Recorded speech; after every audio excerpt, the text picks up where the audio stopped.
I'm a little bit lower than you, but... And my head's definitely bigger than yours. Oh, there we go. That looks better. Go full again?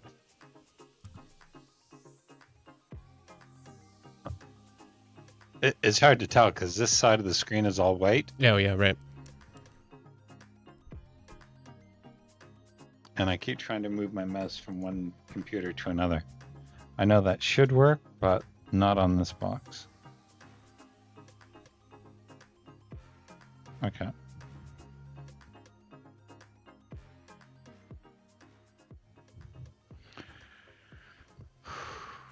Well, we'll see how this goes, sir. Yeah. There's so much here just for the first article. I don't have great notes on any of them. It's just sort of like There's a lot. Yeah.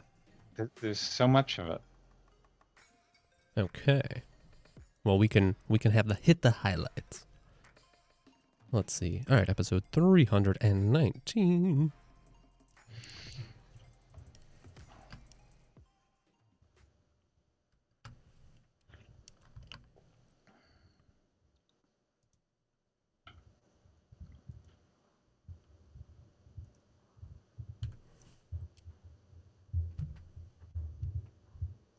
All right, excellent. This is okay here. This Yeah. distance from the mic, I'm a lot further from the mic than I usually am. I can hear you clearly. Yeah, I think that's not too bad. All right. Get my notes up, and away we go. Is there anything links-wise I should avoid or not cover, or are you pretty much just going to go through them? Yeah. Pardon. I'm going to go through the whole thing. Okay. Awesome. Great. That's. I don't have notes on them all, but we'll just wing it as we go. That sounds great.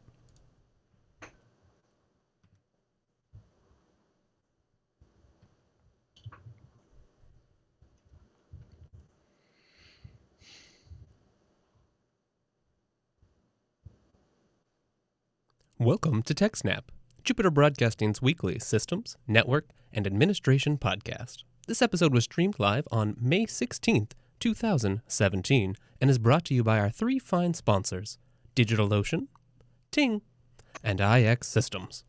My name is Wes, and joining me this week, why, it's that BSD guy you all know and love. No, not that one. Yeah, that's right. It's Dan. Welcome to the show, Dan.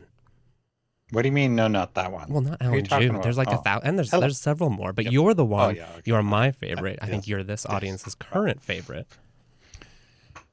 Favoritism, eh? Yeah, no, we don't need to go there. Already, favoritism. Well, welcome Hello, to the everyone. show. How are you today? I'm good. How are you? Oh, I'm doing wonderful. It's nice here to be starting a tech snap a little early today, but hey, that's because we've got a huge main topic today. I don't even know if we can cover all of it. We'll do our best. I'm sure it'll come up multiple times in future shows. Maybe we should just dive right in, unless, Dan, there's anything you'd like to say to the audience first? I'm on a lot of figs. And No. The place is a mess, and I'm flying tomorrow. Oh, where are you going? PG Con. Oh, right. Awesome. Hey, that's exciting. How long will you be gone? Starts next week. I don't come back until June. Wow. You're a traveling monster. Well, while I'm up there in Ottawa, some of the NHL playoffs will be in town. Oh, that sounds fun. And my parents live there. And 2 weeks after PG Con is BSD Can. Right. So I'll be there for that. Huh. And you can still register for both of those, he says, knowing full well that everyone knows that Dan runs those conferences, so it's a total conflict of interest. Hey, but I think it will allow it. Okay, thank you. I'll be the grand arbiter of the TechSnap program, at least for today. But there's really some nasty stuff that happened almost immediately after the last show. I know. It seemed like it dropped. This happens kind of too often. It's like we get off air and then boom, big security news story. I'm sure it's just a coincidence. Yes. It's not our fault. There's no causality here. No. All right. Well, tell us more about this unfortunate news. Well, everyone should remember a while back when we said that all these tools from the NSA that they had developed for various exploits that they had been stolen. I think a third party, or it sounded like a contractor or someone who wasn't actually directly employed by the NSA, got hold of it and then said, "Ooh, look at this! Look at this! This is very interesting," and distributed it. And we said at the time that a lot of it had been patched already. We noticed in the weeks to follow that some of this stuff had been patched already. But it turns out that not all of this stuff was patched. And some of the tools, especially one, has been let loose on tens of thousands of sites. Has it reached hundreds of thousands now? The last report I heard was 300,000. Yeah, I think that sounds about right. Last thing I heard as well. And it's ranged from FedEx to hospitals to small businesses. Just all kinds of places have been hit by this. And sure, the patches for this particular exploit came out in March, I believe. Yes, that's correct. We've got a timeline. We'll get to that eventually. But basically, it was a patch prepared in February. There's a patch released in March, and then these exploits started appearing. And it seems that there's a lot of people who had almost a month or perhaps a bit more to patch, did not patch. And those are the people that are going to be, that have gotten hit hard. And I've seen all these cries of, oh, the health system is terrible. They should have patched all this sooner. And the problem is they don't have the time. And unfortunately, it looks like automatic updates were turned off, because if they were turned on, they would have gathered these updates already.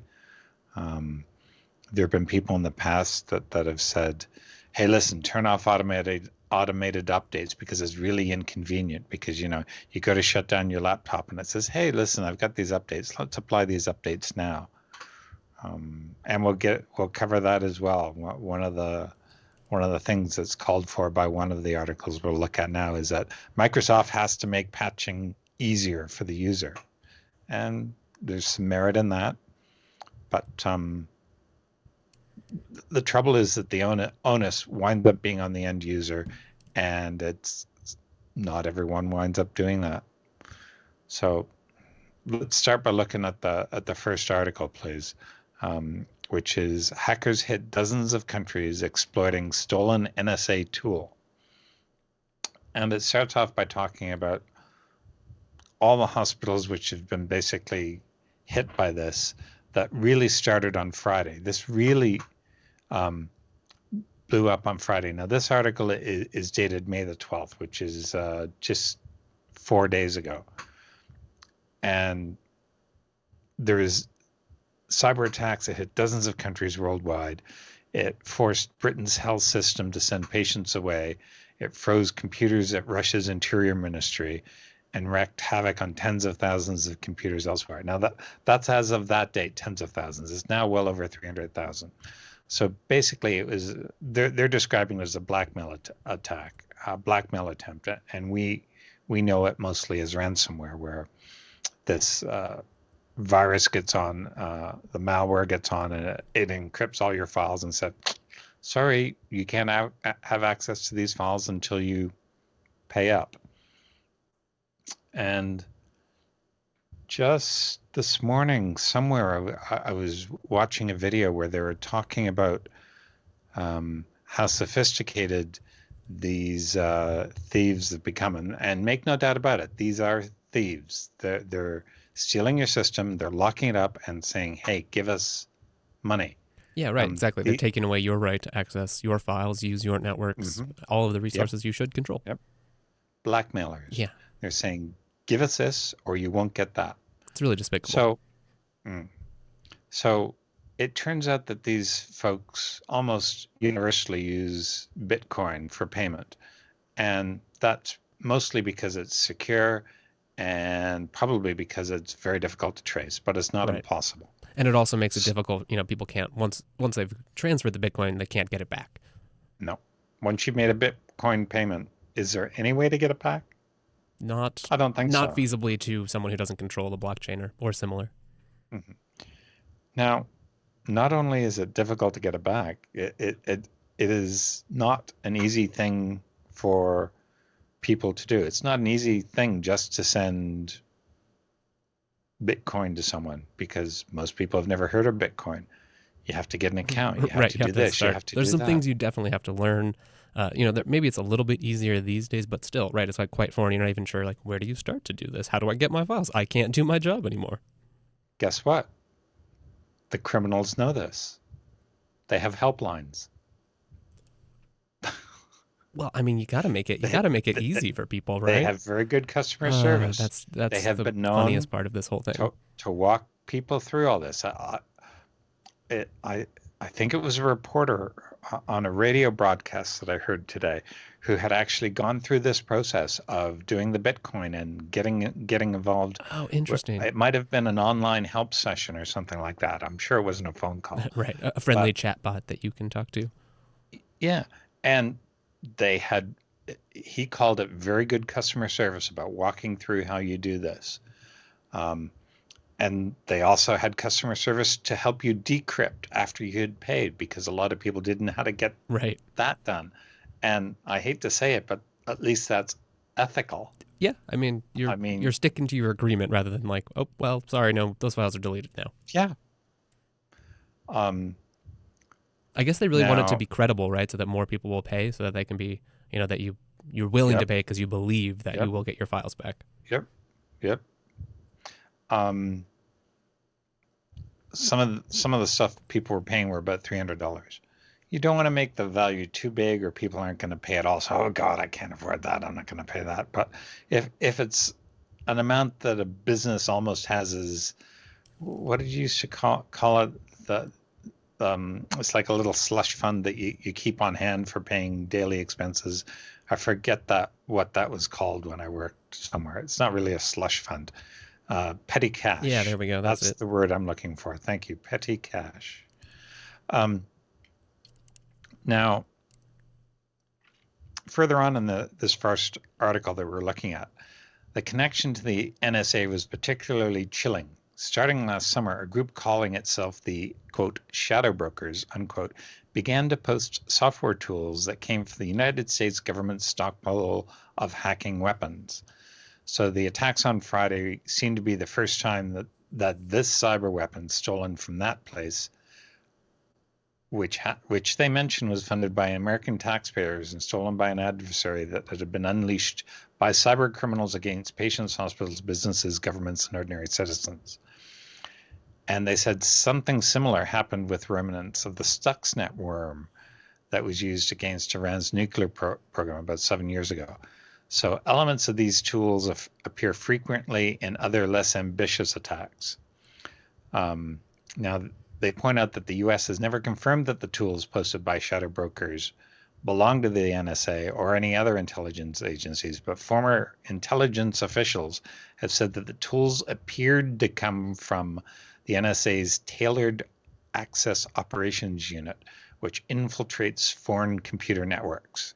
And of note, that unit has since been renamed, so don't go looking for it. It's got a new name. They don't mention it here. Right. We're not quite sure what that name is. Mm-hmm.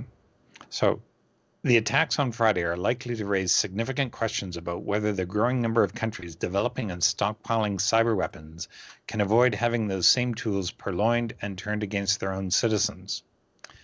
Now, I want to jump down to that point about being purloined and used against its own citizens. Remember the FBI trying to get Apple to unlock the cell phone. If you jump to the third last article about Tim Cook's refusal to help the FBI hack the iPhone is validated by WannaCry ransomware attack. And I remember saying at the time when we were discussing Apple's refusal, and I was saying any sort of tool that is made like this can't stay secret forever. It will get out and it will fall into the wrong hands, and it will be used against the innocent. And I have a great deal of admiration for Apple's refusal to develop such a tool.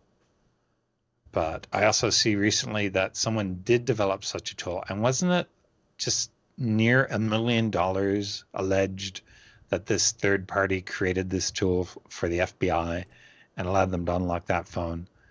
Now, what do you think the chances of that winding up being purloined by a third party?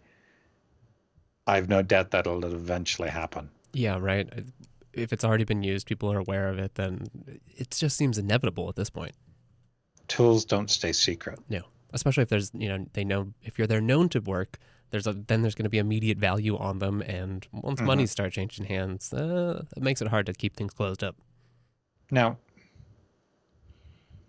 the cynical could say, okay, these tools were released on purpose. They weren't released accidentally. They were released on purpose, and they're just covering it up by saying that it was accidental.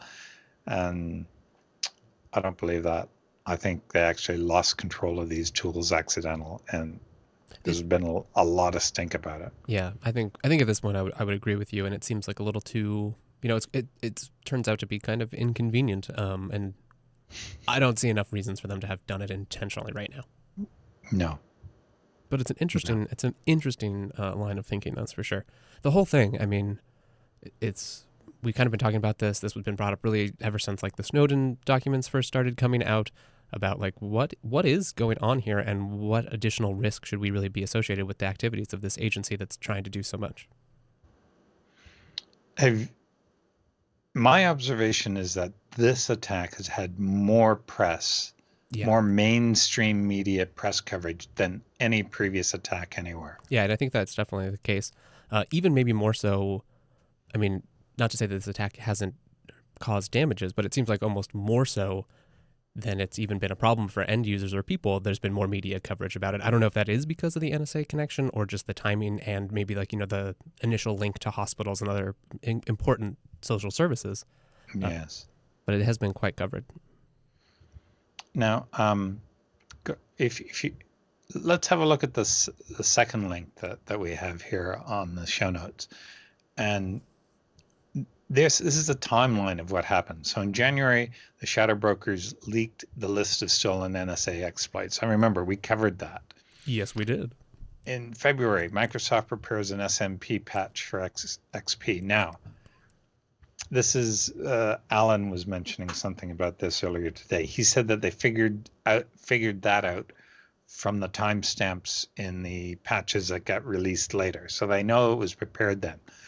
And we also know that in March, Microsoft, pardon me, released the patches for 8.1, 8.0, etc. Now in April, shadow brokers dumped those exploits in the wild, and so here we are in May, when it actually started getting used in ransomware attacks against XP machines. But then what happened? And we're going to get ready to go to Microsoft's blog post, which is about 3-4 further down the list. Microsoft decries the NSA stockpiling these vulns and not protecting the public, which is weird because Microsoft had already patched it and it had already been released. But I guess what they're getting at is this could have been patched months or years ago, giving people much more time to patch. Because if this has been patched a year ago and released, I'm guessing they're trying to say that, well, the number of people that would have been vulnerable would have been considerably less. Right, like if they get a longer soak time, then the chance that people will actually have time to update their systems, get newer systems that are updated, etc. Yep. Yeah. And it does seem like, there is kind of this, like, obviously they do have relationships with these agencies and are working with them. This feels like a cry for, like, a little more leeway, to be able to not have to be so tight-lipped about these things, even if they are given some privileged access already. There were allegations that, these patches already exist. Oh, my God, Microsoft must have been giving it to the high-paying customers first. But I don't believe that. I don't believe that the patches were made available in a narrower circle, and then when it blew up, they said, "Oh, here, everyone take them." I believe that I have nothing to prove this, to Right. substantiate it. I'm just saying that when you patch something, you generally release it, and it's just too much work to administratively say, oh no, we're not going to give it to those people yet. We're only going to give it to this narrow. No, it's just not worth it. There does seem to be like a little bit of that around some like the XP patching where they are not officially Mm-hmm. supporting it, except Mm-hmm. for some clients who are Mm-hmm. paying them. But that makes sense because they're trying to straddle that line of not incentivizing people to stay on it. And this is a case where it's like, well, this is damaging enough that we really feel obligated Yep. to patch it, but you shouldn't think that you can rely on us to continue to do this as time goes on, which that's a hard line to walk for. Pardon me. That's a hard line for a public company like that to walk. It's incredibly expensive to support old systems. Yes, right. It really is. Now, have a look at the third article in the link, the one from Troy Hunt, where he's basically telling someone off because about a year ago they were saying how to stop Windows 10 from automatically updating. And they put features in double quotes. And I'm assuming that someone has found that updates were inconvenient. How's that ransomware treating you? Is that less inconvenient? Oh, right. Yikes. Now, I'm very sorry for anyone that got caught by this, but I'm not really sure of the advantages of not automatically updating. Mind you, I don't automatically update my laptop, but it tells me when there's one available, and I run it as soon as I can. Right. And so that seems like, it's like it really can be a spectrum for users. We have maybe some of the power users, more informed users, that's like, okay, well, update regularly, pay attention. You might not need it to I know some people get frustrated with these like updates in the background that cause you to restart at critical times, or you just want to shut your laptop down so you can leave, but oh no, it's installing updates. But I think for most users, it's probably just better to have a little bit of those annoyances and stay patched if they're not able to like keep up with the patches themselves. Yep.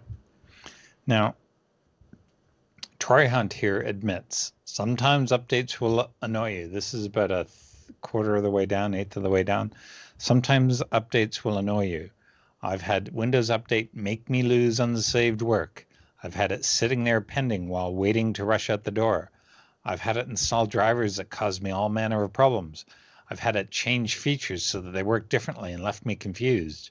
I've had it consume bandwidth, eat up storage capacity to do any number of unexplainable things to my machines.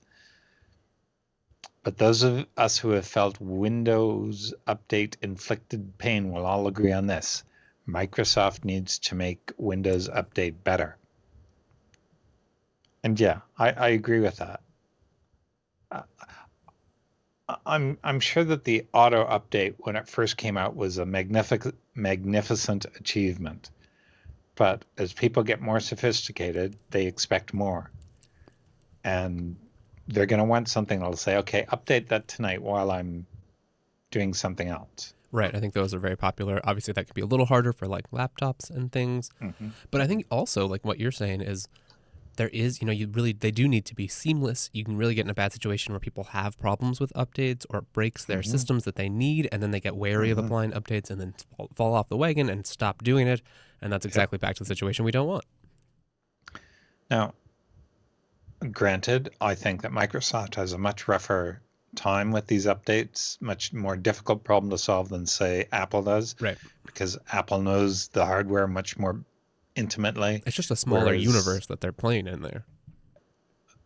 Smaller, do you mean of like the product number space. of users? Yeah, the product, the number of configurations, the number pieces, of software yes. versions, that kind of thing.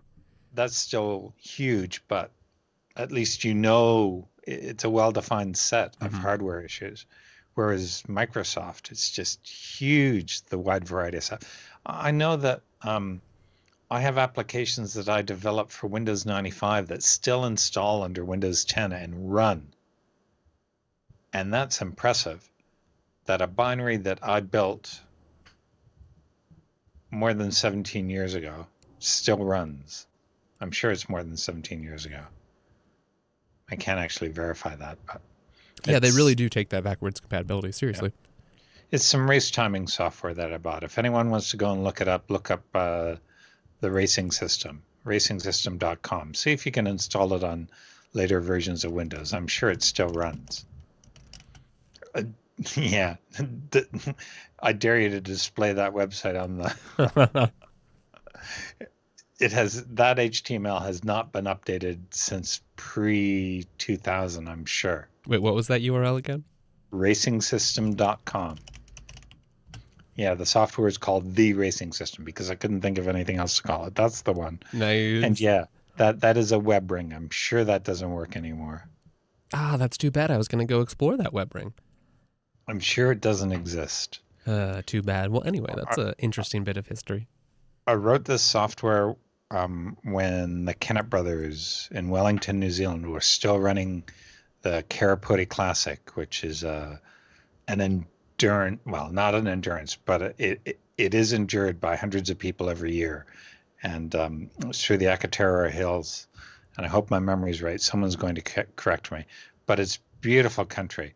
But sometimes it rains, and you've got 3 500-meter hills that you climb in your mountain bike. And it's a rough course, but people do it. And this is the timing system that I developed to help them, and then I wound up selling it.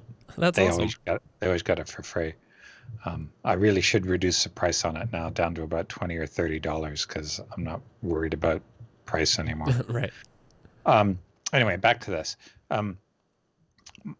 Microsoft have a rough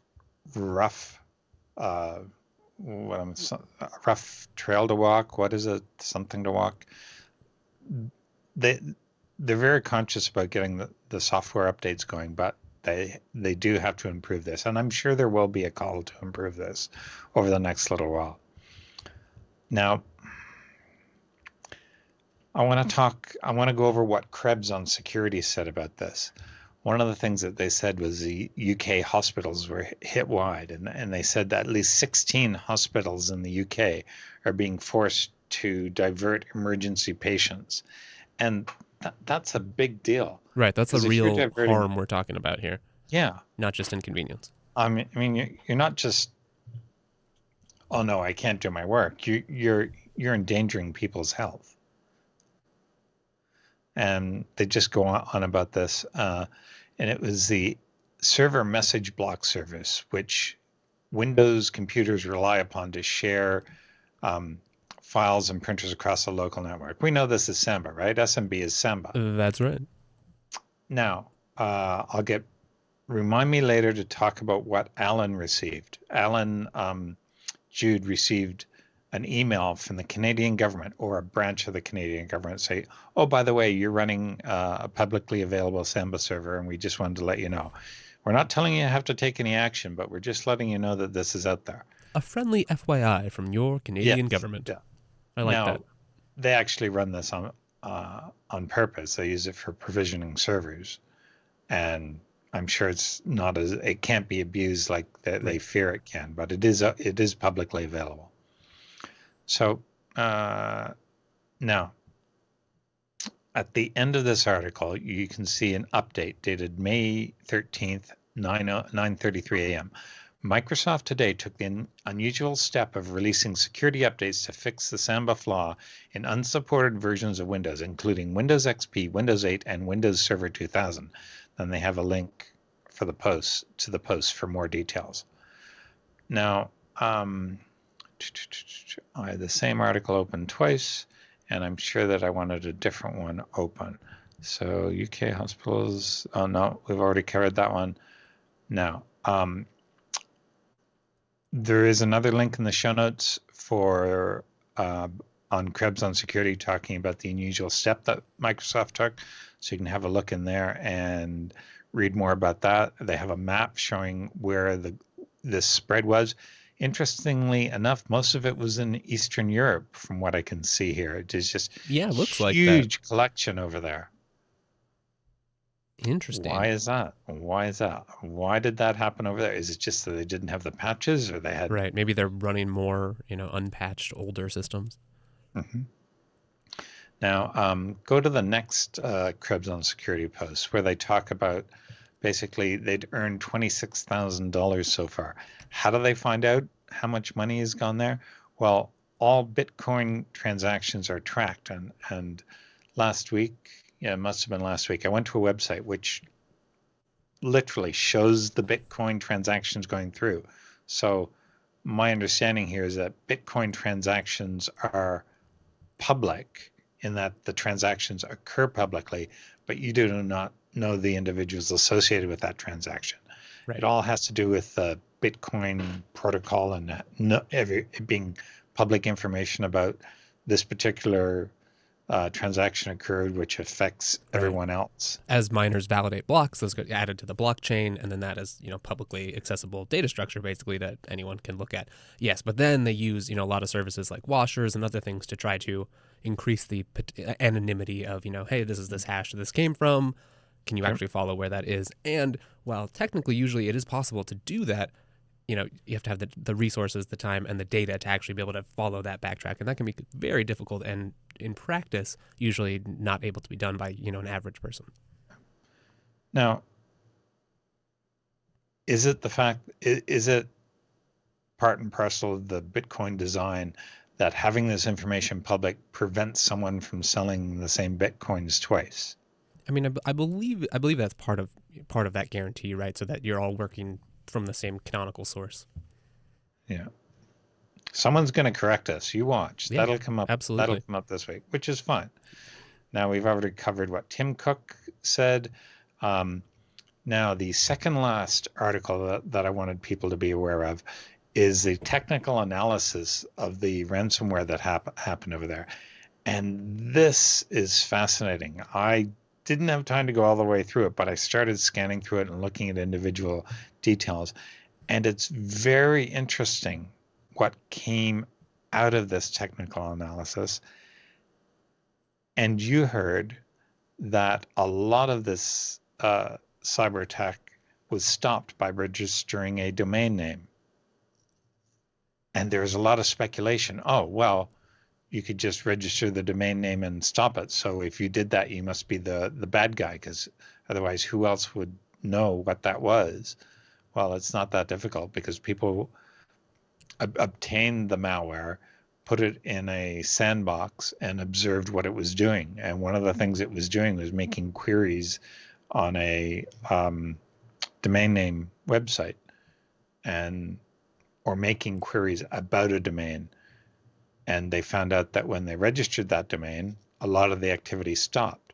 So it's probably a way of having a kill switch, and it turns everything into what was the term? A sync pool is the term that they used for what became of the malware after this domain was created. Display that last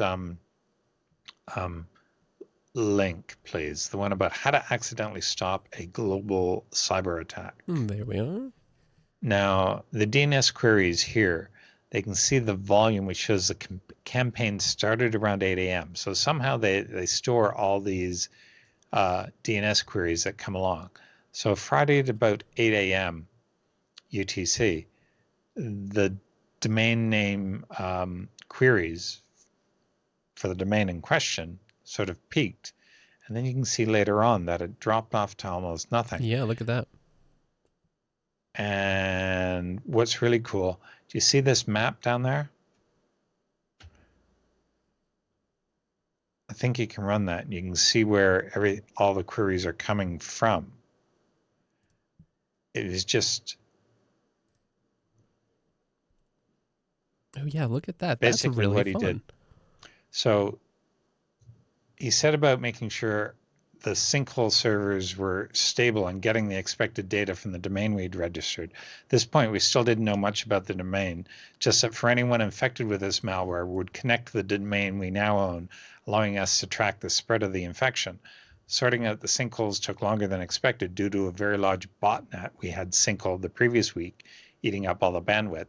But soon enough, I was able to set up a live tracking map and push it out to Twitter, and you can still see it there.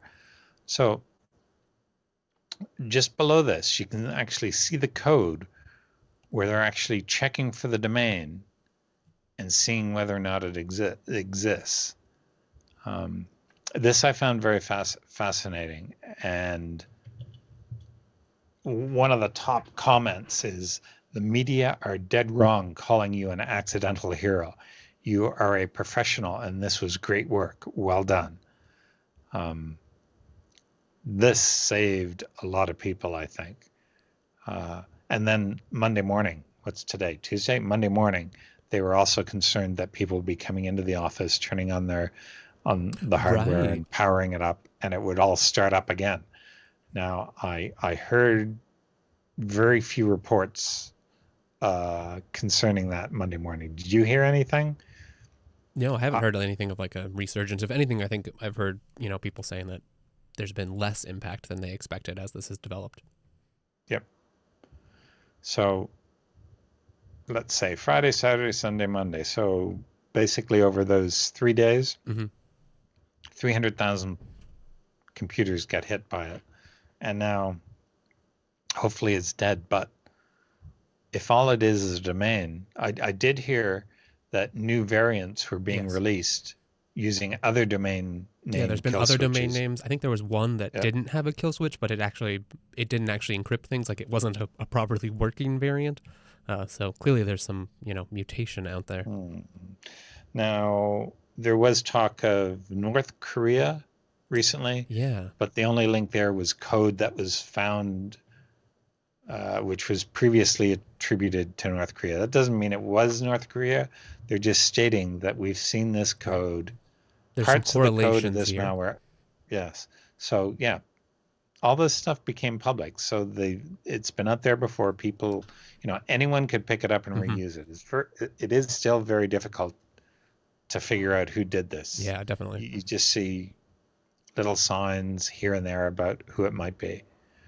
And if So we do know, yeah, it'll probably take some time, a long time of yeah, people puzzling this out and correlating a lot more things. yeah. Don't don't assume it was North Korea. I'm sure it was just code previously attributed to them. Do you know anyone that got hit by this? Not personally that I've heard of. Thankfully, none of my family or friends that I've asked about it, and I don't think I've heard anything at work or any of my friends' offices either. So that's good. No, I haven't heard anything. Right. So it seems like on Um, this one, like, if you are able to be in an environment where you are up to date, you're running modern software that you patch regularly, hey, it turns out patching your shit actually works. yep. Everyone who is updating regularly, nobody would have gotten hit by this, Mm-hmm. as far as I know. As far as I know, Right, to the best of everything our was knowledge. patched in March. And if you'd upgraded and patched, you were safe. Yeah. So there's no excuses. Please patch your shit. Anything else you want to add about this story? Whenever I talk about this stuff, we often get lulled into a false sense of superiority by saying, "Oh, these people didn't patch." Right. And I'm sorry if you get hit by this, or if your friends or family get hit by this. It's terrible. But the precautions are well known, and how to fix it. And others, don't be taunting others, please. Thank you. Right. And hopefully we can start, we really need more organizations and operations to embrace security as as a process, as a workflow that you are conscious of in all things that you're doing in all your operations. And it's not just it's not a checkbox to be compliant. It's not something you do when you have time. It's something that you need to do and spend some time and resources on all the time. Yes. It's got to be second nature. You got to be very conscious of it and just proceed and do it. Well, I think that brings us to our first sponsor. If maybe you just bought a new domain name, you stopped a botnet, and you're like, well, what do I do with this domain name now? I've got it for a full year. You should go over to our friends at DigitalOcean.com. Put that to some good use. Over at DigitalOcean, you will find a company that's trying to make cloud computing oh so simple. Go over to DigitalOcean.com. Use our promo code. Yeah, that's right. A fancy promo code. SnapOcean. All one word. SnapOcean. That will get you started with a $10 credit. And guess what? Prices at DigitalOcean, they start at just $5 a month. What does that get you? That gets you an awesome KVM-backed virtual private server. Yeah, that's right. In the cloud. 40 gigabit hypervisors, 40 gigabit Ethernet connections right in from their awesome peering straight to the hypervisor. Plus, they've got like a ton of distributions that you want, even got FreeBSD if that's your thing. And they've really been stepping their game up. Let me just say, DigitalOcean is doing a great job. They have all the features you might want from some of the big name, their big name competitors. They've got high CPU droplets. They're just introducing them. You can request early access right now. Go play with this awesome new feature. Recently, they've introduced monitoring. They've got load balancers now. They've got attachable network storage. They've got private networking between droplets in the same data center. All the premium features that you want to, make your next awesome project on DigitalOcean. Plus, DigitalOcean gets it. They understand that you're excited about this stuff. You want to play with it. You're trying to build awesome new software, new products. That's why right at the top of their page, they have a community section. Yeah, so you can go there. You'll find a ton of awesome guides. They work with the community members who write great content. They have real in-house editors ready right there to turn this content into beautiful documentation. It's gotten to the point where if you Google how to do something on Linux or FreeBSD, half the time you're going to end up finding some DigitalOcean documentation. That's because they know, they care, they're experts in this. Go follow their social media. They have awesome pictures of their beautiful data centers. Boy, they know how to rack some things. I think Dan would agree with that, being a rack man himself over there. So that's why we like DigitalOcean. They've got awesome prices. You can do it monthly, or hey, you can even do hourly. You just scroll on over their pricing page right here. Plus, with our promo code, you've got that $10 credit. So that could pay for your first 2 months of a $5 drop it. That comes with 512 MB of memory, 1 core processor, 20 gigs of SSD disk. Yeah, that's right. It's all SSDs over DigitalOcean. And 1 terabyte of that premium transfer. So don't waste any more time. Put that shiny new domain name to use and head on over to DigitalOcean.com. Thank you, DigitalOcean, for sponsoring the TechSnap program. Alrighty. Now we're on to our next topic this evening. What do you have for us, Mr. Dan? We have production debugging code that should have never gotten into production. Huh. So sometimes when you're developing software, you do ugly things, especially when you're testing. Sometimes you do things for debugging to make sure that this does that and that does that. And often in C code, you'll say if debug type thing, if def debug, if I recall correctly. And then you do things. And then when you turn that flag off and you compile it again, all that code magically disappears.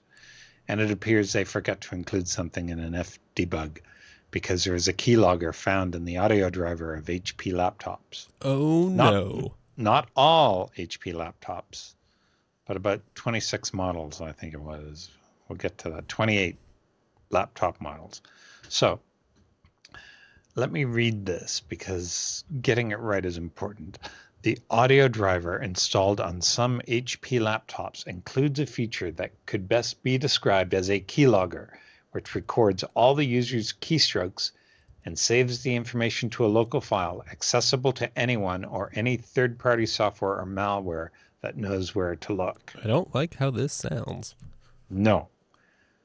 Swiss cybersecurity firm Mod0 discovered the keylogger on April 28th and made its findings public today being May 11th, 5 days ago. Now, according to researchers, the keylogger feature was discovered in the Connexent HD audio driver package version 1.0.0.46 and later. Now, it turns out that's been around for a while, like years. Uh-oh. So the problem is that the file writes all keystrokes to a local file at c:/public/mictray.log. And the audio driver also exposes keystrokes in real time via a local API. So it's like a keylogger as a service that's just running right on your laptop. I love that.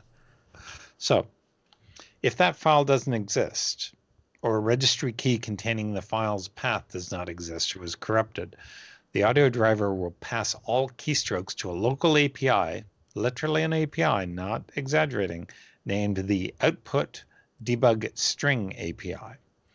The danger is that malicious software installed on the computer or a person with physical access to the computer can copy the log file and have access to historical keystroke data from where he can extract passwords, chat logs, visited URLs, source code, or any other sensitive data. So, Wes, let me ask you, in the past 2 months, have you typed anything that you wouldn't want public? Yes, I'm just gonna say yes. I can't even think of a specific example, but I'm just so certain that it's yes. Also, now I can start to think of some examples, and yeah, definitely. Sure. Stay off my laptop, Dan. Come on. Anyone examined this closely has stuff that they do not want public. Nobody can withstand close observation like that. There will be something in there that someone somewhere can use against you. Even if it's just misinterpreted, or there's so many with that kind of data set. It's just open to malicious things. There is so much. If you just read a transcript, there is so much that can be taken out of context.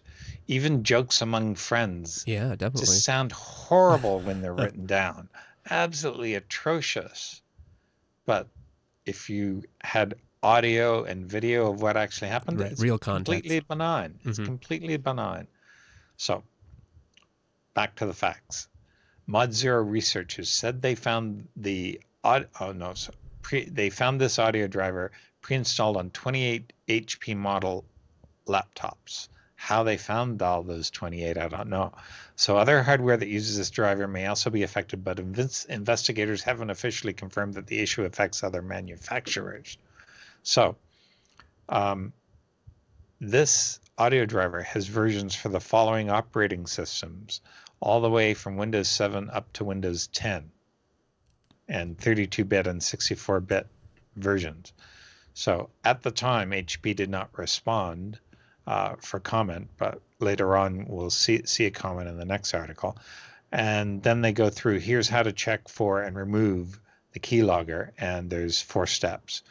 And after following those steps, the keylogger will no longer be active and will not start on reboot. So this article is dated 11 May at 8:45 a.m.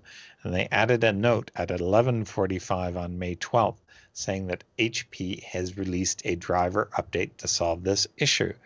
And let's go. No, I have a different article. They've got one here, but I've got a different article here that I want to talk about, which is one from, isn't it odd? I wanted to say ZDNet on this because it is ZDNet, not ZDNet. Huh. That's horrible. ZDNet just doesn't roll off the tongue. It sure does not. So, several HP issues fixed for keylogger found on several laptop models.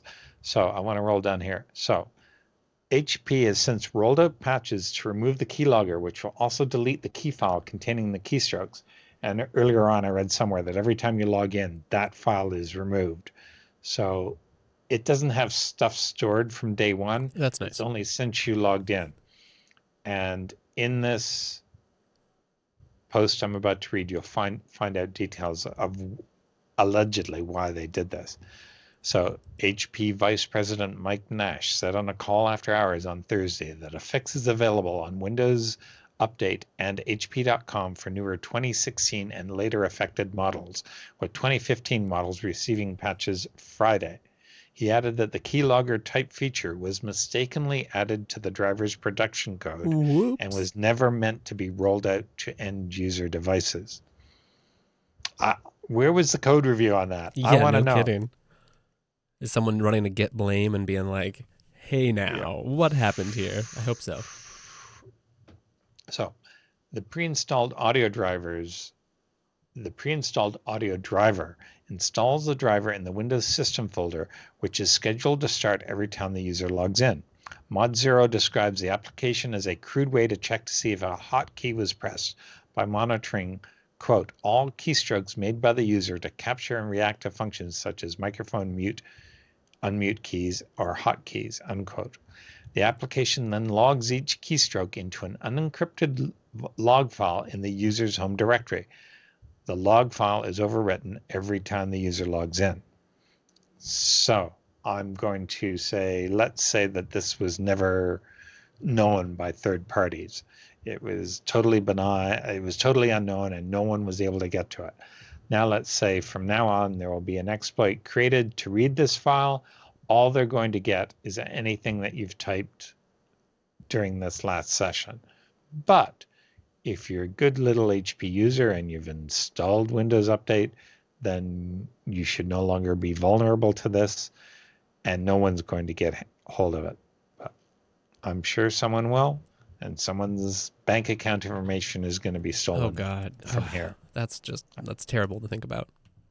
I'm sure it will be used for that at one time. So do you have any HP equipment? I just checked. I bought my brother a laptop I think it was last year. Thankfully not on that list, so I don't have to do any follow-up there. But, for a second there, I was like, Check to see if the file is there. Anyway, just see if it's there. I'll have to send him a note and see about that. Yeah, I'll be curious. I have no HP laptops. I had an HP Switch at one time, but I sold that. Yeah. This made me sort of chuckle when I heard that come out. In an audio file, I couldn't understand, but now I do understand why they put it in the audio driver, because they're looking for keystrokes attached to the audio driver.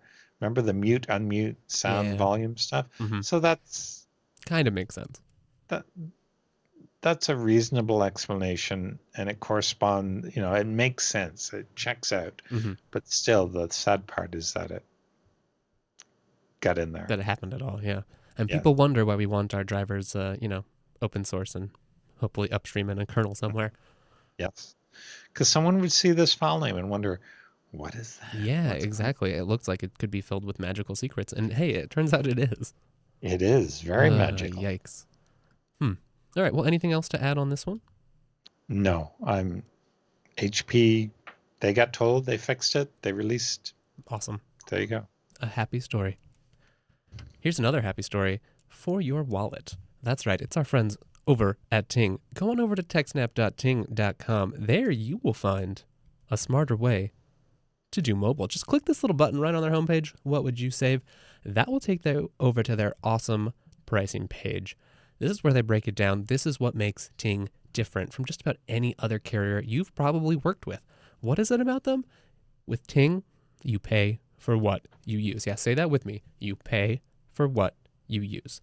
They just break it down like this. Each line, $6 a month. Then, Ting just measures how many minutes you use, how many megabytes, how many messages. If you don't use messages, hey, you don't pay for it. If you don't use minutes, you don't pay for it. You don't have to play this game with your carrier where you're, trying to get the best deal possible. You're saying, well, I really need that 5 gigs a month because last September I really used all of it, even though I never really use all of it except for like once or twice a year.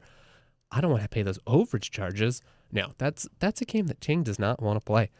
Ting makes it simple. Ting is mobile. That makes sense, right? So just come on down here. I have a lot of fun clicking around on this page. Let's say you just use, 100 minutes, no messages, and a couple gigs of data. Boom.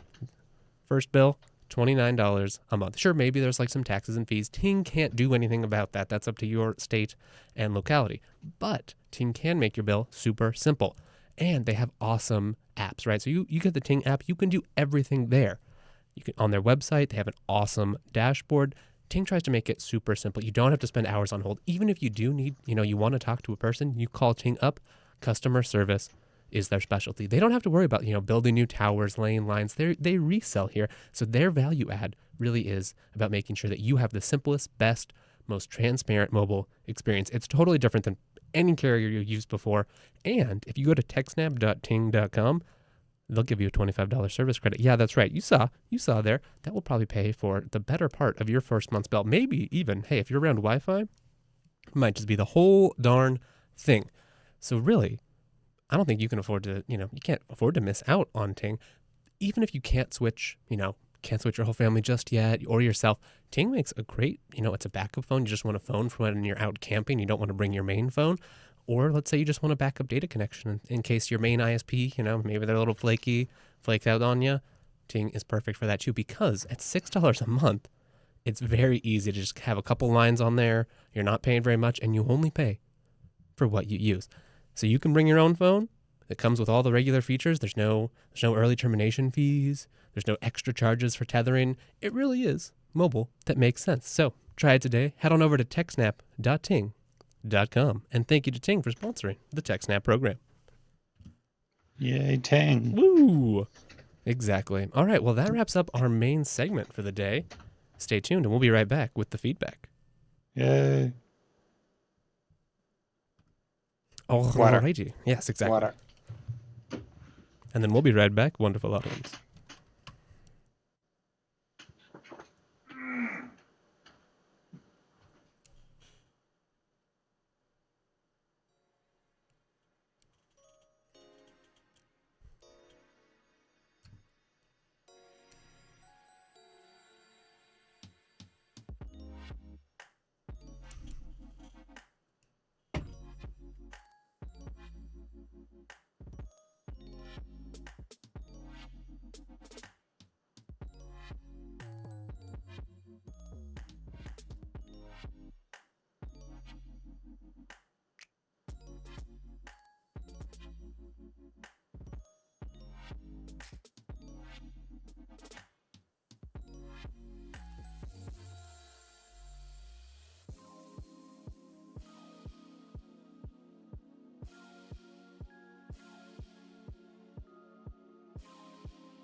All right.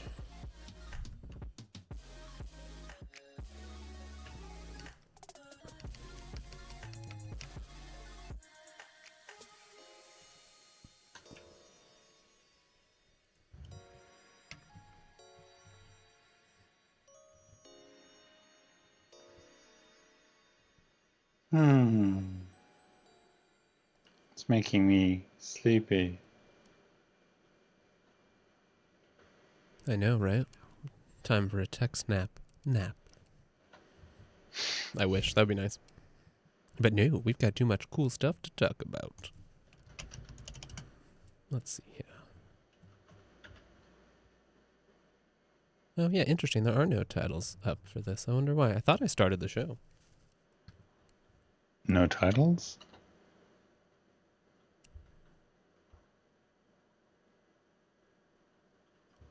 Oh, for like JBot doesn't have the... Oh, JB titles. Ooh. I know, and I want to see what the WannaCry people, what people are able to come up with there. Yeah, okay. 1220 TechSnap starts now. I thought that was correlated with it.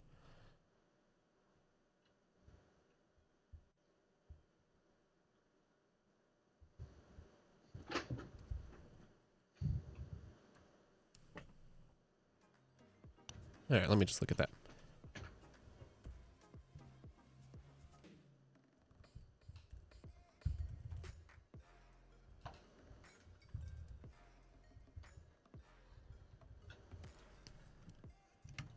Oh, there we go. Never mind. It's up. It's up. Ah, there we go. Nobody has suggested. Beautiful. All right, audience. Now we have no excuse. And here I was just about to bother Rika, and he's already just swoops right in. He's got the answer. He's already fixed it? Yeah. Well, the problem was just that no one had suggested yet, so it wasn't showing up because there was nothing to show. Good. It's conserving our bandwidth there. We don't want those extra divs floating around. All right. Okay, so I want that. And I don't want those three. So there we go. Now, number 5.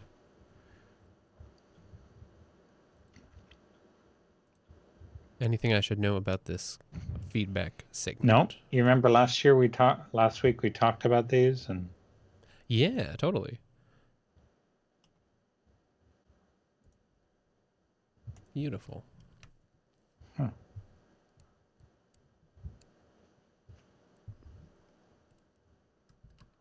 This is good feedback, this first one. Yeah, this is awesome. Cool. Hardware recommendations brought to you by TechSnap. But there's a policy. We're not responsible if the hardware breaks. Please do not call us for support. Call us now on 585. Oh, we can just send them over to the Ask Noah show. Hey, that's perfect. There was read this something about marketing, and they were talking about call now. Operators are standing by. You're familiar with that phrase? Yes. But they added something to it. They said, if the line is busy, call back. Interesting. And that got people to call back. Wow. Huh. Okay. But the problem is no one ever got a busy line. Right. They just said that. They just said that. Wow. To imprint it in people's mind that, oh, they must be busy. Oh. That's very interesting. A little psychological game there. There is O'Reilly. Talks about advertising all the time. It's a great podcast for learning about how people do that. They talk about things like plop, plop, fizz, fizz. Oh, what a relief it is. That's how they got people to take two. Oh, sure. They doubled their sales. Right. Regardless of if that's the dosage that you actually need or, should. Same with shampoo instructions. Mm-hmm. 3 simple words. Wash. Lather. Oh, yeah, there you go. Lather, rinse, repeat. Exactly. You got to do it twice. You got to do maybe even 3 times. Or, Yes. with those instructions, an infinite loop of shampooing and you'll never leave the shower. Yes. It's terrible. Mm-hmm. Just terrible. Terrible. All right. You ready for some feedback? Yes, sir. Okay. Recording.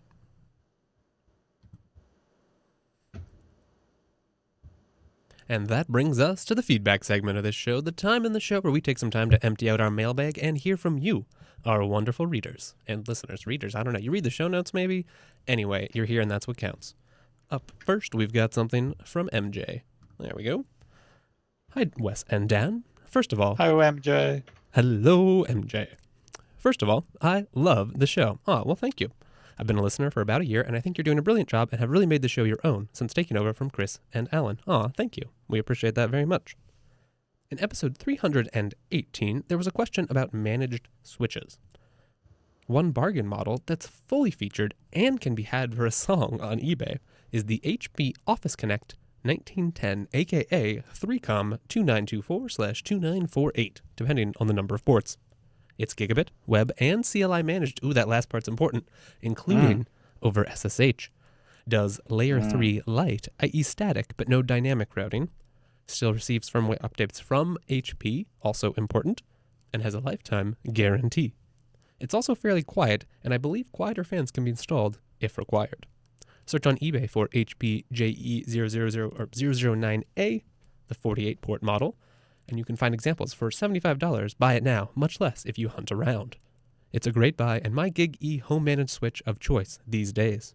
By the way, it would be great if Dan gave us an overview of his 10 gig setup. Keep up the great work, guys. Hey, MJ, thank you very much. Keep up the great feedback. And thank you very much for that awesome recommendation. I have not heard of that model before, but now I'm interested. I've heard of ProCurve before. Is that what they're talking about? Because if I search for this, I see quiet HP ProCurve replacement fan for $20. Oh, maybe. So it may be this one. And I do remember having an HP switch, and it was web UI based, and I cannot remember why I got rid of it. I cannot remember. I think my boss gave me an Extreme Network switch, which I just got rid of. Well, it's still sitting over there if anyone wants to buy it, but by got rid of, I mean I'm no longer using it. So, yes, MJ, this is really good. This is a type of feedback that helps a lot of people. I'm just scanning through the eBay listings now, and yeah, I see some here for $70 or best offer, and it's free shipping as well. So Yeah, look at this. This looks kind of awesome. if you're willing to wait, just wait for a low price one to show up and snag it. Yeah, exactly. And I really appreciate the, like, for me, a lot of the times, I don't mind the web view, but it's really nice to have a CLI interface, especially over SSH or Yeah. similar. Like, that Yes. just makes Yes. it the real deal. And I see some of them. These are for sale. I think they're new ones, but they also have the power cord and the serial cable. Oh, And nice. remember, it may not be a serial cable. It Mm-hmm. may be like at one end, it looks like They an have like the, RJ45 connector. mm-hmm. And I've got a box up there labeled special cables that has one of those in it. Oh, And nice. when you screw up the configuration, you need to get in through the serial console. That is what you will need. Buy it now, otherwise you're going to be waiting 2 or 3 days for it When you for really it to need be it. delivered. Yeah. When you really need it now. Boy, it sounds like if we're ever really light on content, we could just spend a while, what's in Dan's special cable box? We could. I also included photographs of what's 10 gig here at my place. Oh, yeah. Let's take a look Did at you that. have that URL up? Ooh, there we go. No. The first photograph is the top of the rack. Those are the switches that I've got. You can see that a lot of stuff is disconnected at the moment because a lot of the boxes got moved around and aren't really working. I really should have plugs in those. I've got fiber optic cables just sitting around there. It's terrible cable management. But that blue cable is the only thing connecting the two switches at the moment. And this is when I put in, I've had the X16XG switch for some time. That has my two main servers on it talking to each other over a 10 gig link. The bottom switch used to be the Extreme Network switch, but then I replaced that out for a US48 from Unify, which I have failed to get set up using VLANs. And it's mostly a matter of time because PGCon is next week and BSDCan is next week. All of my spare time is filled Yeah, up. you don't have an exact, a small With docket that. there. And there's like Yes. shows to do, and you have a day job. Yes. So this black cable on the left, that's running over here to the desktop switch here because I was using that for doing some debugging and plugging in the laptop so that I could have it working. That orange switch at the back goes over to my my little pfSense firewall, I think. Yes, it does. I just confirmed that. That's where that goes. That's confirmed live. It's labeled. I think you can see the little switch on there. But anyway, let's go to the next photo. The next photo is two very neat little cards that I gathered. These are in. I think there's a description label on them. Yeah, they are Dell RN219 Intel 10 gigabyte NICs, and I got these for about $35 from a reseller somewhere in north middle Pennsylvania, and I think he just scrounged these out of a production box that had been Nice. decommissioned. So I have 4 or 5 of these cards now, and I put them in and they just worked. On FreeBSD, they turn up as the XG device, Oh, yeah, right. That's a pretty popular driver, right? and they're lovely. That's awesome. I recommend them if you can get all of them. I also have some Connect X2 cards, but I don't have them running yet. Time is the other thing. Yeah, exactly. Awesome. Any other things you want to add about your home setup there? That is exciting. I am not 10 gig in my house, but I keep thinking about it, and it sounds nice. The 10 gig is really helping when it's copying data from the big storage server to the tape library. it makes backups a lot faster. Imagine being able to stream stuff there at over 1 gig. That sounds So it's like awesome. it just fed the tape drives very quickly. Hmm. One other thing I noticed, just let me find this gist that I put up about different drive speeds that I found interesting when I saw it. I'm going to feed you something under the public IRC channel. So that just there, you can sort of see, if you scroll down to the second part, you can see that 6 terabyte out of 7 terabyte was scanned at 164 meg per second. But the other one is 850 meg per second. And the difference between those two bits of data basically is that 1 or 3 terabyte drives that are about 3 or 4 years old, and the other one are 5 terabyte drives that are about 3 or 5, 6 months old. And I have a feeling that I should replace all my old 3 terabyte drives with 5 terabyte drives, not only to get more space, but to make them faster. And if anyone wants to analyze this, down at the bottom, up at the top, is the specs of the drives, the actual drives that I'm using. And if anyone wants to get on there and reply in the comments and tell me the difference in the ratings for those two sets of drives, and that explains the speed difference, then I'll go and change them over.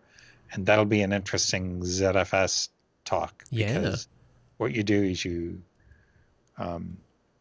I'll wind up formatting all the drives separately with the same GPart partitions and stuff, and then just pull one out, swap one in, tell ZFS, start using that one now. And I'll do that one at a time. And once you get to the end, it'll go boom, and you suddenly have 2/3 more space. Just like that. That's awesome. I like that a lot. Yeah, that should be very interesting. So go crunch Dan's data for him and let him know what you think. Thank you. It's a 35 terabyte pool at the moment. So let me do the math. Oh no, 35 times, what did I say? 2/3 more times 1.6. It'll be 56 terabytes. Oh no, sorry, that's really bad math. It's 17 terabytes now. It'll become 34 terabytes after, I think, or 31. Anyway, I'm having trouble doing math. It's late. On to the next. Yes, exactly. Okay, up to our next piece of feedback today. We've got a letter in from Josh asking about Password Manager and why no autofill. Yep. Hello. On the latest episode, All Drives Die, TechSnap 318, you mentioned that you didn't use autofill. You never really explained why. Is this because it introduces another dependency where a security flaw could exist? I'm using NPass, which I really like, and the file is encrypted locally and not dependent on a cloud service, except for my Nextcloud instance for syncing across devices. Heyo! I use the browser extension for autofill, which depends on the local app being open and unlocked with the master password. Here he provides a helpful little link. Any extra details would be appreciated. Josh. My thinking is that if you have a JavaScript or something exploit in your browser, and your browser is already using that module to read your passwords, why can't something in your browser read those passwords? I don't like the idea of something else being able to copy and paste from my password manager. I want to do that manually. I seem to recall vaguely some exploit that allowed a password manager data set to be read from the browser by a third-party exploit. So no, that's why I autofill. I have no proof. I just have a vague recollection, but yeah, no. Right. I don't want the app to be able to copy and paste from my password manager. I mean, it seems like there should at least be more research. I'd like to see more implementation details of that kind of thing because, obviously there's also issues of like using the clipboard because once it's in the clipboard, other things could take it out of the clipboard. I know like a lot of things like KeePass and stuff, would then implement, timers, or once they've detected it's been pasted, then they'll clear it from there or clear it after a certain amount of time or whatever. So yeah, it seems like that's, there's trade-offs both ways but you need to be sure that what you're doing is limiting the risk of whatever risk factors that you're really concerned about. Mm-hmm. But in general, it does seem better to have, if you can have a simpler system, then it's probably better. Someone mentioned last week when we talked about password managers that such and such an app does clear the clipboard. And I have more than once pasted my password in somewhere where it shouldn't have been. Yeah. Fortunately, I recognized it as a password and deleted it. Yeah, right. And if you're using a password manager, then it makes it really easy for you to go generate a new password, update your accounts, and then be like, all right, well, fine. Yes. Whoopsie.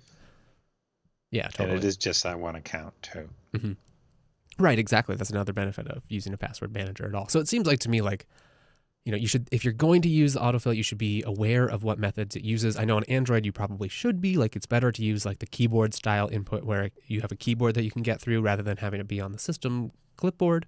I'm not sure about what options there are on the desktop and how secure they are. I think it's worth looking more into. But regardless, you should use a password manager. And then, anything on top of that is like, okay, well, it really doesn't really compare in severity.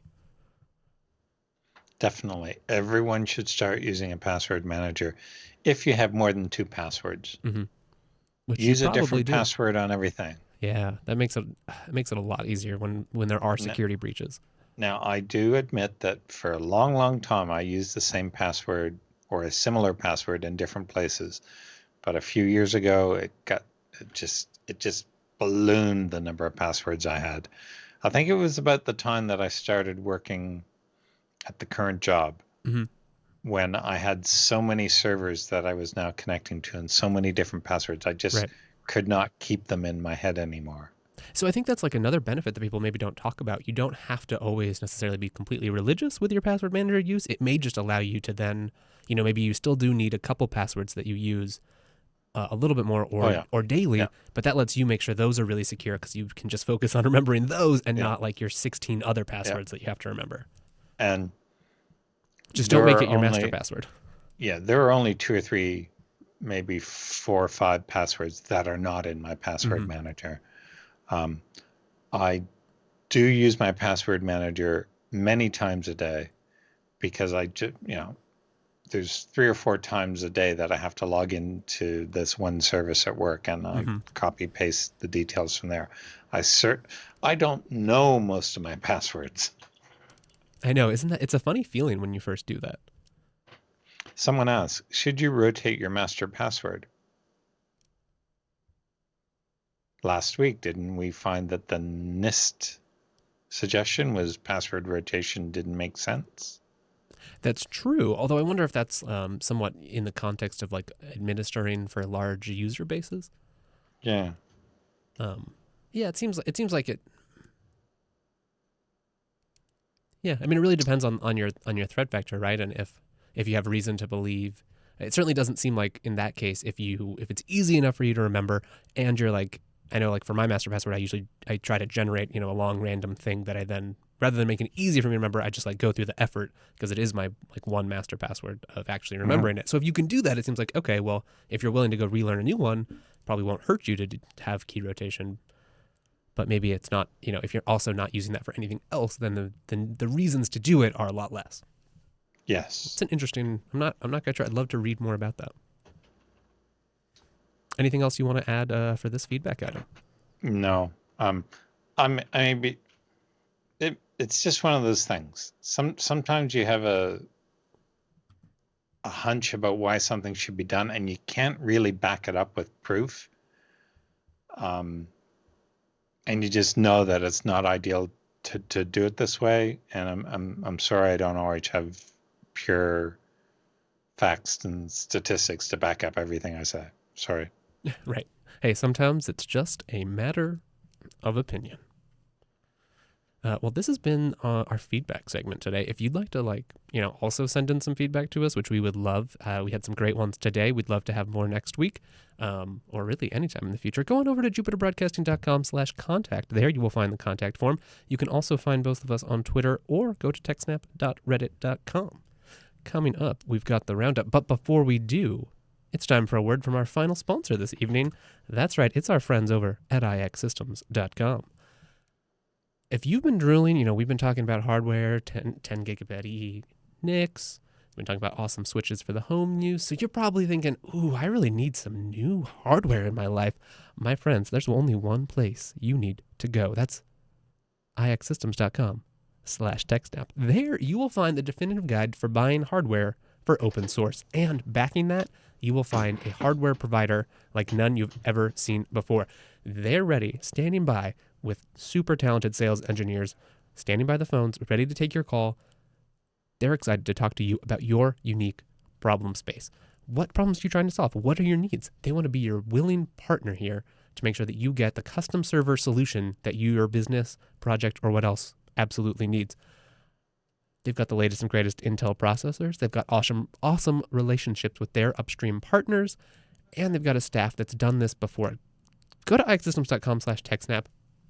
Take a look at the people they work with. People like Mozilla, Adobe, Sega, GM, aerospace companies, NOAA, NASA, Tumblr, Hitachi, right? So they work with some of the biggest names in the industry, with some of the biggest storage solutions in the industry. So whether you need just, a new NAS for your home or small office, for that, I would always recommend the FreeNAS Mini. If you need a new custom server for your small business, or, maybe you manage some serious enterprise data and you're like, we really need a new SAN system.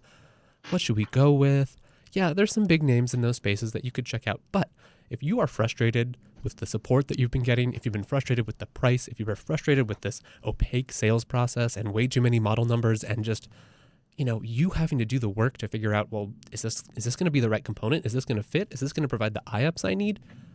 Work with IX Systems, and they will make sure that all of those things are accomplished, that you pay a fair price, a really good price, and you get first-class support, right? So if you start having problems, you're not going to have a runaround. You're not going to have to work at all of this nonsense. No, IX Systems will work with you and make sure that the hardware they sell is top-notch. Plus, IX Systems is an awesome member of the community. They show up at a lot of events. That's why going over to their blog is always a ton of fun. Yeah, that's right, ixsystems.com/blog. They've got some awesome articles, like 2 more things about TrueNAS replication your boss wants to know. So they really understand how to, help you interface. So maybe you do know a couple people at your office. They're responsible for buying new hardware. If just go spend some minutes talking to them about IX Systems. Even if you can't switch right now, I think being aware of better vendors in this space, people who really treat customers well, who take your business seriously, and who really are domain experts, it's always a good thing. Plus, if you want to see some more exciting stuff, look at this. They have their Linux Fest Northwest trip report. I saw them there. It was really cool to see them there. They're always there, repping FreeBSD, repping FreeNAS, repping all their cool projects like TrueOS. That's why they're one of the, IX Systems really is above and beyond any other hardware provider that you could find. They've got the best hardware. They've got the best support. They've got the most talented sales engineers, and they've got FreeNAS. So I don't think there's anything more I can say. Go on over to ixsystems.com/TechSnap, go get some awesome new hardware, and then send us feedback telling us how much you love it. Thank you to IX Systems for sponsoring the TechSnap program. And with that concludes the feedback. Stay tuned. We'll be right back with the TechSnap Roundup.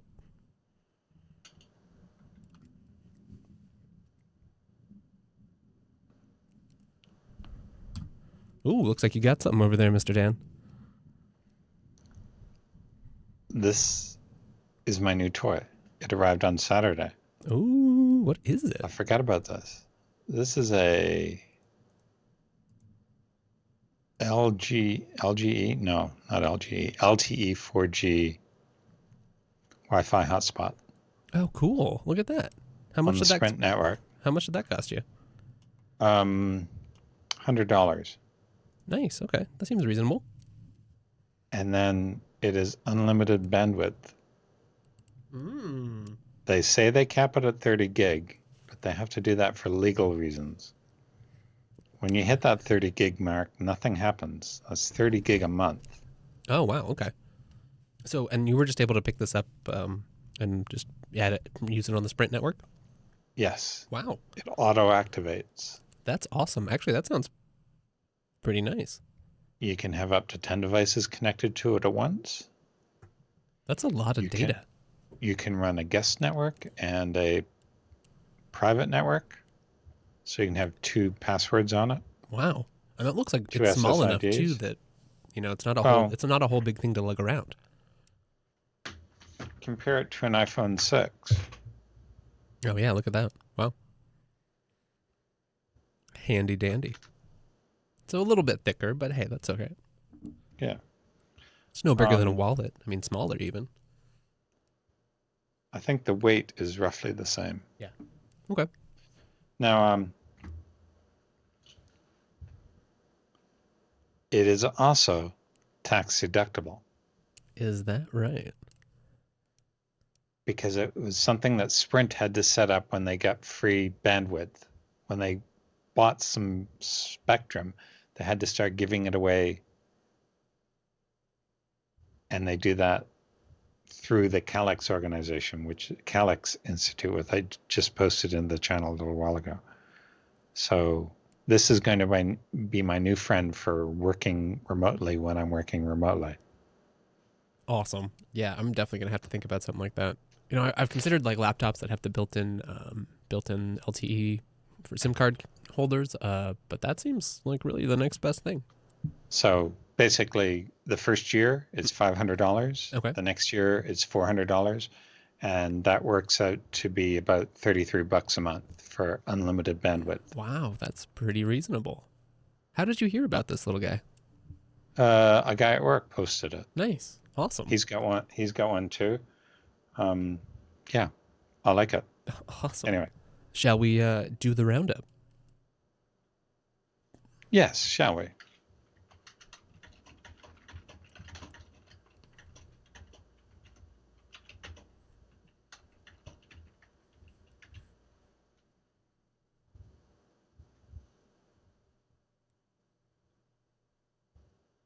And that brings us today's roundup. It's the final segment of our show. We didn't have enough time to put these in the main segment, but they're still really good stories that we would like to share with you.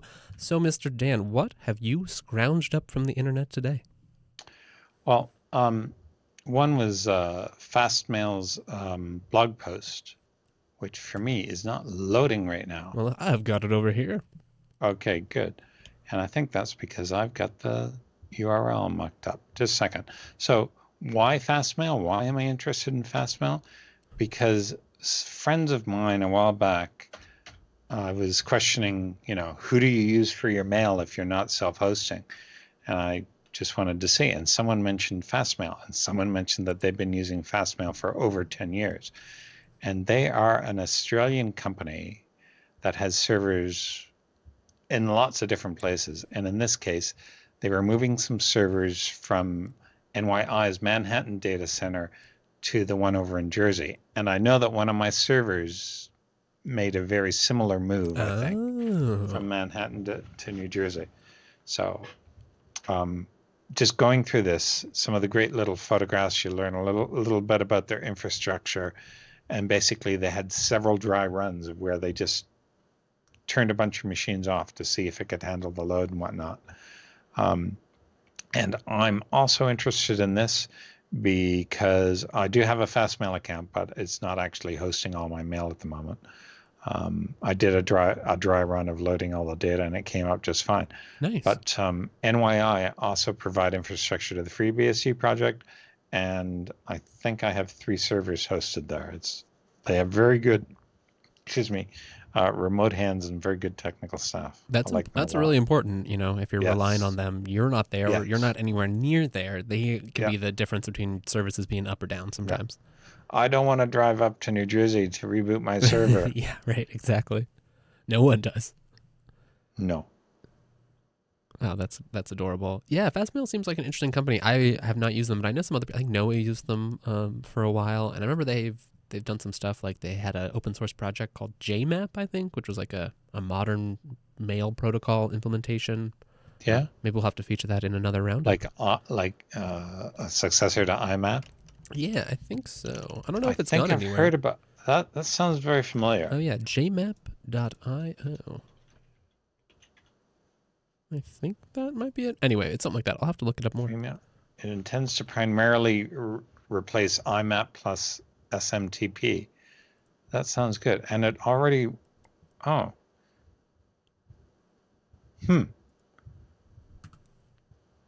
Yeah, so that might be something we have to cover a little more in depth in the future. I don't know what kind of buy-in Yeah. it is, how many people are using it, what it would look like to actually roll it out in your own home setup or anything. But Yeah, because mail has changed a lot since IMAP first came out. yeah, it really has. Like if you think about how IMAP works, it's kind of crazy that that's how we do things these days. You think about how many gigabytes of mail people have nowadays. Yeah, exactly. And we're using this like Yes. weird text protocol thing. Yep. Having done a little bit of like IMAP implementation in some dark days, it was never fun. Okay. So, anything else you wanted to add? It looks like they had a pretty good transition here. Moved to the new data center without a lot of hitches, and it was also it's always interesting to see the the backroom view into how some of these companies run their infrastructure, because everyone does like a little bit differently, and it's also interesting to see like what common threads are there, what mistakes have they made, what would I do differently. I really like this bit because postmortems are really good when they include suggestions. Yes, exactly. And when you go through this, it'll be the first time you've gone through it probably. And yes, knowing what others have failed at and how they fix it, yes, definitely read postmortems. It's a great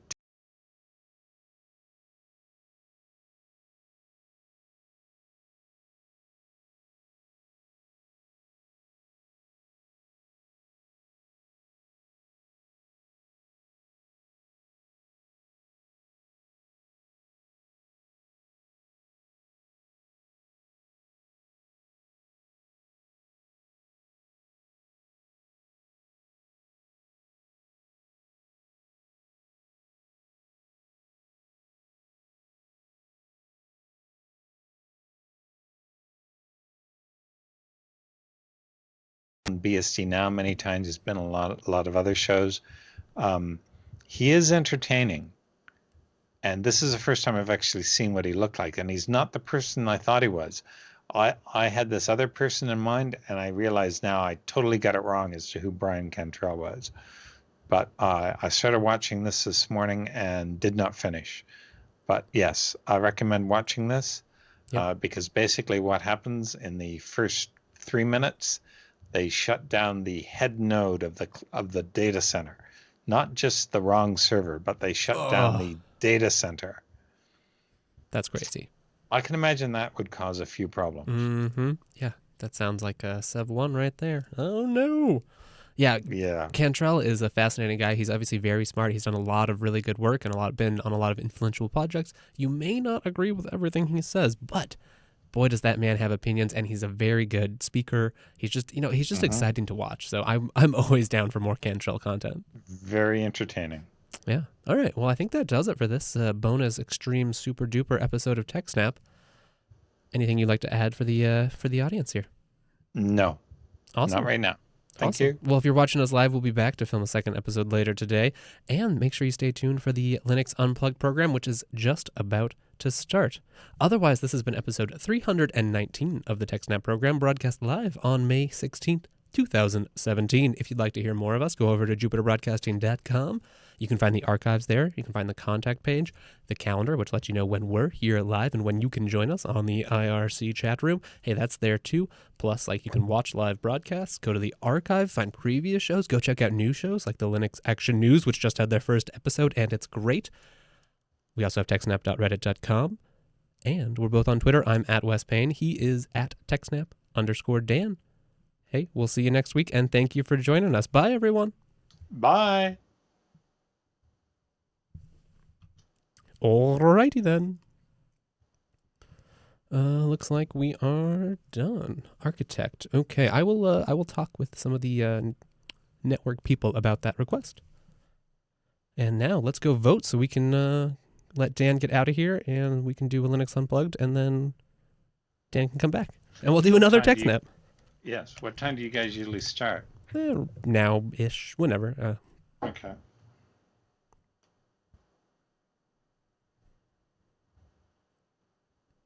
Dun, dun, dun.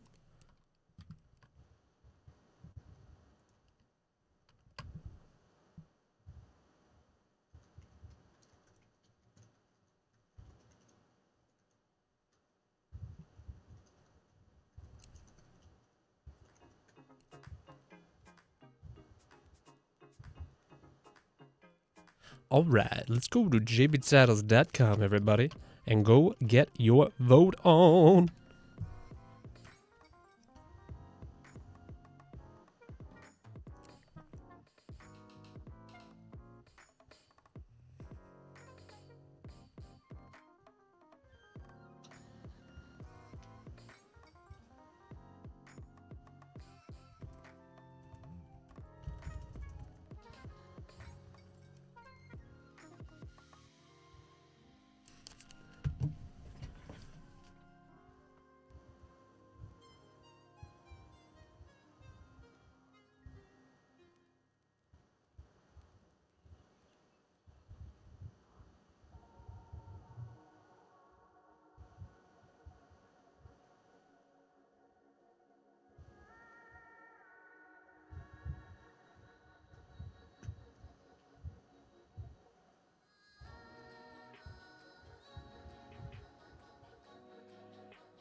Alright, live stream. So go get your vote on. I'm gonna compose some stuff for this here TechSnap tease. We'll get TechSnap all wrapped up, and then Linux Unplugged will be live sometime in the next 10-15 minutes. So stay tuned for that. We're gonna have a great Unplugged today, and then after that, we'll be back to do a second episode of live TechSnap. So lots of good content on the JV live stream today.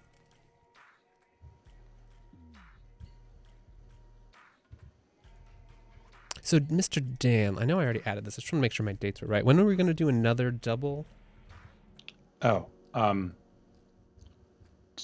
2 weeks. Yes, Just let me okay. check here. The 30th. That would make sense. Oh, let me see here. Yeah, today is the 16th. That's June. Where's May? Yes. Yes.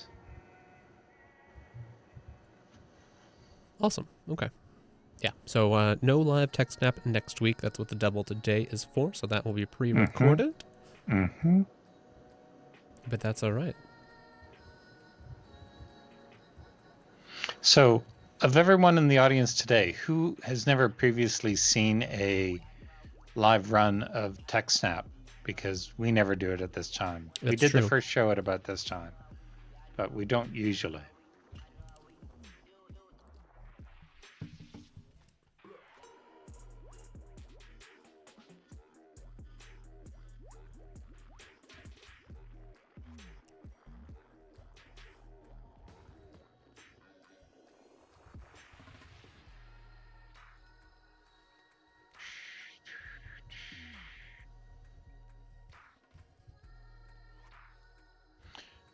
No, we've done a double show before. In fact, the first episode that would have been 301 and 302 is the first time Wes and I had ever worked together, and we did 2 shows in the same day. That was a fun day. Fun. Fun for certain definitions of the word. Rough, interesting, all kinds of adjectives. Oh yeah. Today was actually the most nervous, most apprehensive I've been about a show since then, the 5th or 6th show. Like lately, after we get to about 306 or 310 or so, there was no nerves before a show or during a show. But this one has slightly more. Yeah, I mean, it was a big story, and we kind of had to pull it together, and there's you have to kind of fit content for 2 shows in one day. It's a lot going on. So you seen any titles you like? Yes, When IT Security Cries. Oh, nice.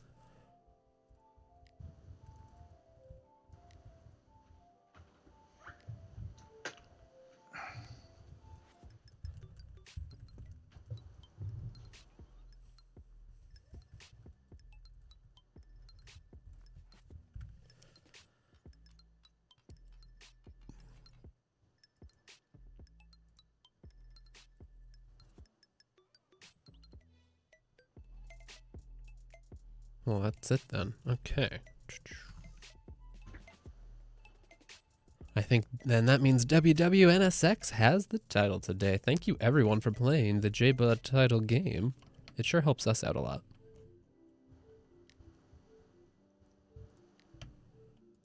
When IT security cries.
All right, just about ready to finish this tease here, and then we'll switch everything over to the new show.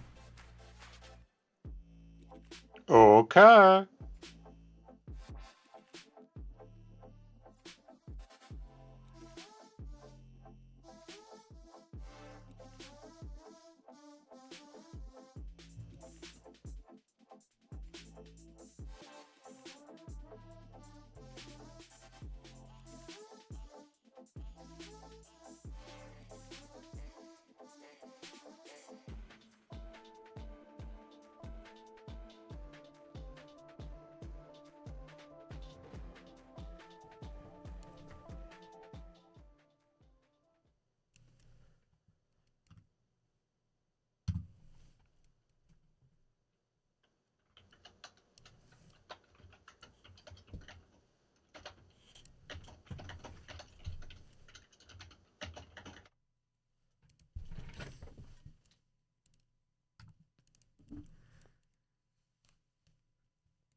Coming up on this week's episode of TechSnap, the WannaCry worm has brought the world to tears.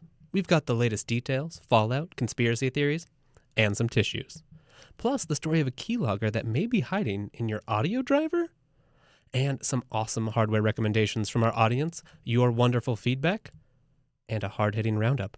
Plus, so much more on this week's episode of TechSnap. All right, I'll do that again because I didn't like that one, but I liked the content okay.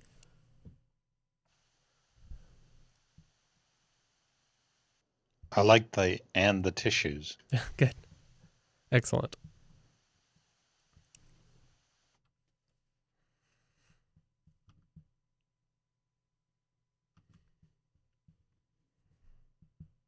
Coming up on this week's episode of TechSnap, the WannaCry worm has brought the world to tears. We've got the latest details, fallout, conspiracy theories, and some tissues. Plus, the story of a keylogger that may just be hiding in your audio driver. Yeah, that's right. Stay tuned for more. Then some awesome audience feedback about... Nope, I don't like that. Just one more time. I'm going to do that again.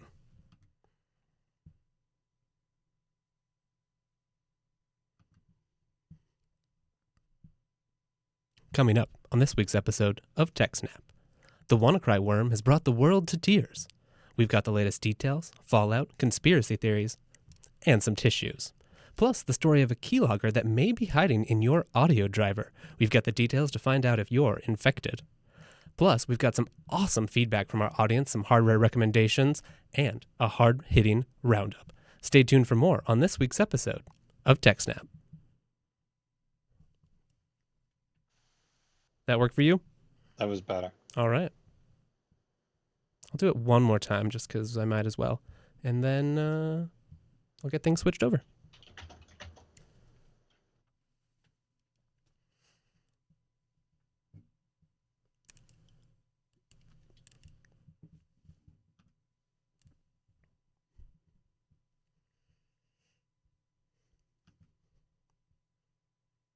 Coming up on this week's episode of TechSnap, the WannaCry worms brought the world to tears. We've got the latest details, conspiracy theories, fallout, and some tissues.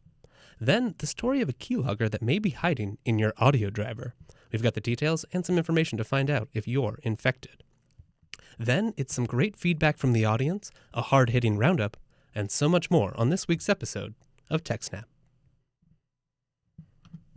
All right, well, hopefully one of those works, and we can get out of here. Okay. Awesome. Well, thank you, Mr. Dan. I will see you in just a little bit, I suppose. Yep. I'll be working on show 2. Okay. I will. I'll have that up as well. So. Okay. Cool. Bye. Bye. Okay, live stream friends. I'm gonna get this thing switched over into LUP mode, and then we will be live with some LUP here just in a little bit. So stay tuned.